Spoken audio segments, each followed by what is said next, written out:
उस आदमी ने बस अपना बायां हाथ आगे बढ़ाया और देखते ही देखते उसकी हड्डियों से एक वेल्डिंग गन निकल आई। दरवाजे के बाहर से उसके साथी जोर जोर से मदद के लिए पुकार रहे थे, लेकिन उसने दरवाजा खोलने की बजाय वेल्डिंग गन से दरवाजा सील कर दिया। गलत मत समझो, वो औरत को अंदर आने से नहीं रोक रहा था, बल्कि एक और भी खतरनाक जीव को रोकना चाहता था। असल में ये जहाज एक बायोटेक कंपनी का हंटर शिप था, जो अंतरिक्ष में एलियन जीवों को पकड़ने और उन्हें पृथ्वी पर रिसर्च के लिए लाने का काम करता था। लेकिन इस बार वापसी के दौरान एक एलियन जीव अपने पिंजरे से भाग निकला और जहाज के सारे क्रू मेंबर्स मारे जा चुके थे। यहाँ तक कि बुलेट प्रूफ ग्लास भी उस दैत्य के एक सिर के वार से नहीं बच पाया। फिर भी कैप्टन बहुत शांत रहा। उसने तुरंत एआई सिस्टम को रिपोर्ट दी और आपातकालीन मोड चालू कर दिया। अब जहाज नियंत्रण से बाहर था और सीधे पृथ्वी की तरफ गिर रहा था। कैप्टन की बस एक ही उम्मीद थी कि वो राक्षस टक्कर में ही नष्ट हो जाए। दोनों अब बस एक लोहे की फ्लोर प्लेट से अलग थे और चाहे दैत्य कितना भी जोर लगाता, वो उस मजबूत स्टील प्लेट को तोड़ नहीं पा रहा था। कैप्टन ने ऑक्सीजन मास्क लगाया, सुरक्षा सिस्टम एक्टिव किया और शांत होकर इंतजार करने लगा कि कब जहाज धरती से टकराए। दुर्भाग्य से जहाज उस बायो कंपनी के मुख्यालय पर नहीं गिरा, बल्कि एक दूसरी कंपनी के क्षेत्र में जो सिंथेटिक ह्यूमन पर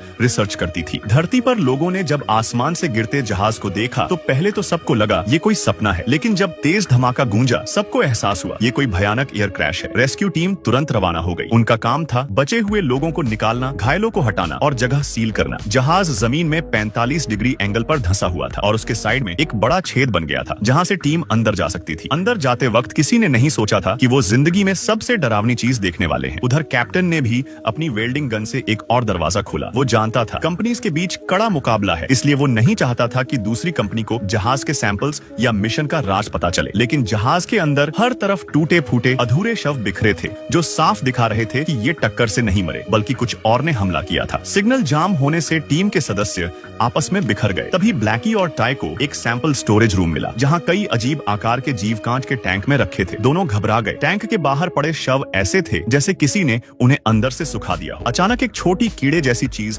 ब्लैकी की शर्ट के अंदर घुस गई। वो कुछ समझ पाता उससे पहले धड़ाम। टैंक में रखे एलियन जीव कांच से टकराने लगे। टाई बोला, यहाँ से निकलते हैं अभी, लेकिन अब बहुत देर हो चुकी थी। कैप्टन उन्हें बाहर जाने नहीं देना चाहता था, क्योंकि अब वो राज जान चुके थे। उसने उन्हें बांध दिया और चला गया। ब्लैकी झल्लाते हुए बोला, काश आज छुट्टी ले लेता, पर तभी उसे लगा कुछ उसके चेहरे पर रेंग रहा है। अगले ही पल वो कीड़ा उसकी गर्दन में घुस गया और उसका शरीर कुछ सेकंडों में सिकुड़ गया। टाई चिल्लाया, लेकिन उससे पहले ही दूसरा कीड़ा उसके सिर पर गिर पड़ा और पूरा कमरा चीखों से गूंज उठा। उसी वक्त रेस्क्यू टीम जहाज के रेस्ट जोन में पहुंच गई, जहां सारे क्रू मेंबर अपने स्लीप पॉड्स में मरे पड़े थे। कुछ पॉड ऐसे टूटे थे जैसे अंदर से किसी ने फाड़े हों और शवों के अंदरूनी अंग गायब थे। टीम समझ गई कि यहाँ कोई अमानवीय चीज हुई है, लेकिन अब जीवित कोई नहीं बचा, तो वो लौटने लगे। पर उन्होंने नहीं देखा कि एक पॉड के अंदर एलियन की उतरी हुई त्वचा पड़ी थी। इसी बीच जहाज में दूसरा धमाका हुआ और वो जमीन के अंदर और गहराई में धंस गया। जब कंपनी को रेस्क्यू टीम के गायब होने की खबर मिली, उन्होंने तुरंत एक स्पेशल ऑप्स यूनिट भेजने का फैसला किया। यह कंपनी सिंथेटिक ह्यूमन प्रोजेक्ट चलाती थी, जिसमें किसी इंसान की चेतना को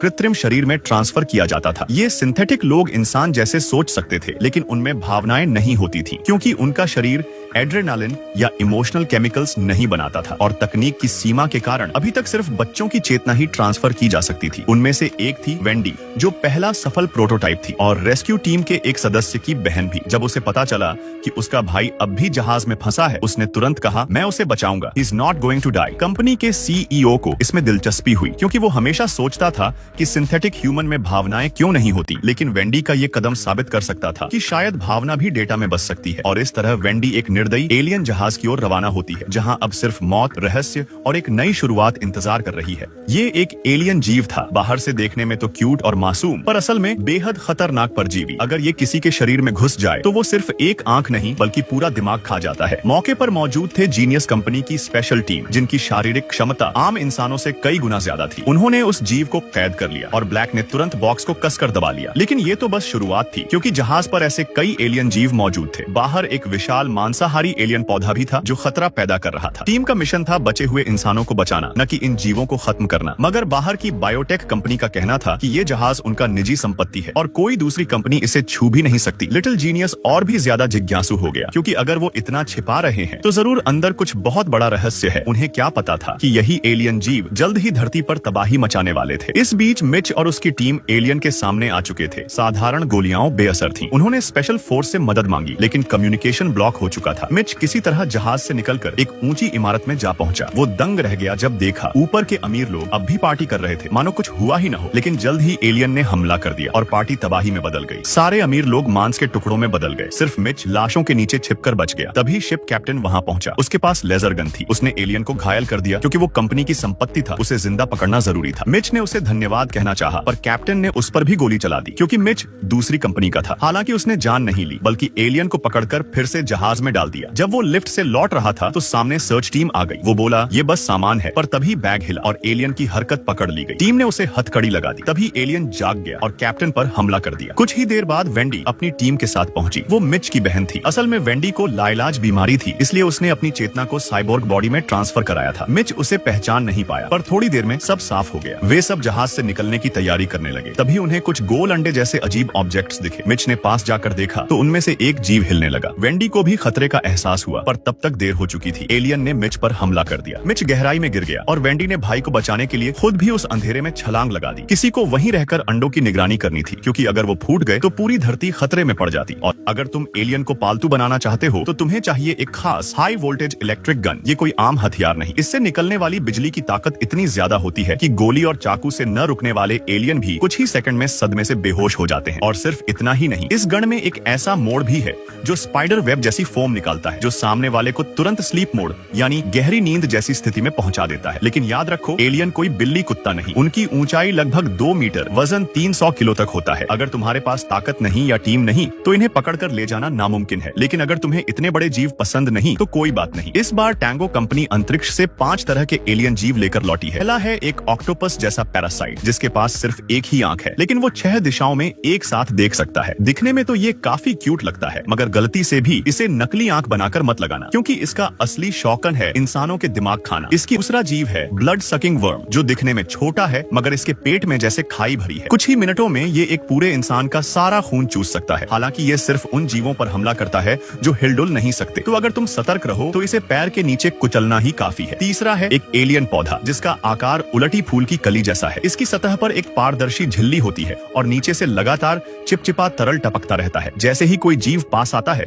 ये अपने टेंटिकल्स जैसे फूल रुई के हिस्से फैलाकर उसे कसकर पकड़ लेता है। अगर तुम शांत खड़े रहो और इसे छेड़ो नहीं तो ये नुकसान नहीं पहुंचाता, लेकिन इसे पालने वाले को हर हफ्ते इसका गंदा तरल साफ करना पड़ता है। कहानी की पृष्ठभूमि है साल 2120 यानी एलियन कवेनेंट की घटनाओं से लगभग 2 साल पहले। इस समय धरती पर कोई देश या सरकार नहीं बची, बल्कि पूरी दुनिया पर अब 5 बड़ी टेक कंपनियां राज करती हैं। इनमें से एक है शेंटन कंपनी, जो सिंथेटिक ह्यूमंस बनाती है, ऐसे रोबोट जिनमें बच्चों की चेतना कॉन्शियसनेस ट्रांसफर की जाती है, जिससे उनका मनुष्य रूप में अस्तित्व बना रहता है। दूसरी है टैंगो कंपनी, जिसने ये सभी एलियन जीव अंतरिक्ष से लाकर दुनिया को हिला दिया। उनकी खासियत है बायो मॉडिफाइड साइबर, यानी इंसान जिनके शरीर को मशीन से ताकतवर बनाया गया है। उनका कहानी के अगले हिस्से में शुरू होती है साइबॉर्ग्स और सिंथेटिक ह्यूमंस के बीच जंग, जहां दोनों कंपनियां इस बात पर लड़ेंगी कि असली इंसान कौन है, वो जो मशीन में बदल गया या वो मशीन जो इंसान की तरह महसूस करने लगी। इसी के बीच एलियन प्रजातियां धरती पर फैलने लगती हैं और धीरे धीरे इंसानों को एहसास होता है कि असली खतरा इन एलियन से नहीं, बल्कि इंसान की अपनी लालच